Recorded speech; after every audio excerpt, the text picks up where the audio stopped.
এই কলা কৌশলী তাদের সবার যেই নির্মূল আমরা চেয়েছিলাম, যে বিচার চেয়েছিলাম, সেই বিচারের টালবাহানা, সেই বিচারের অব্যাহত যে দীর্ঘসূত্রিতা, সেই দীর্ঘসূত্রিতার আজ এক ন্যাক্কারজনক আমরা নমুনা দেখতে পেয়েছি।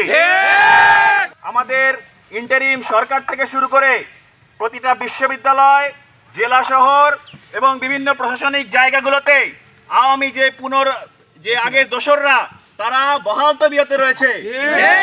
এই বহাল তবিয়তের ফলে তারা ক্রমাগত দেশে অস্থিতিশীল পরিবেশ তৈরি, তাদের যে গুপ্ত হামলা, তাদের যেই ইন্টারনালি দেশকে অস্থিতিশীল করার পায়তারা, সেই পায়তারা তারা অব্যাহত রেখেছে।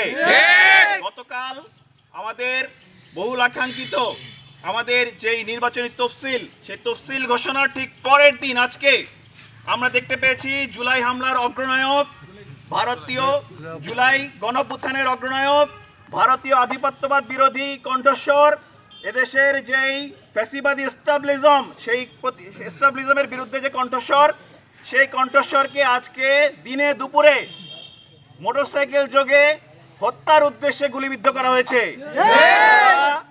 এই ইন্টারিম সরকারের সার্বিক আওয়ামী সরকারের যে ফ্যাসিবাদের যে বিচার, সেই বিচারের যে ব্যর্থতা, সেই ব্যর্থতার একটি নমুনা দেখতে পেয়েছি।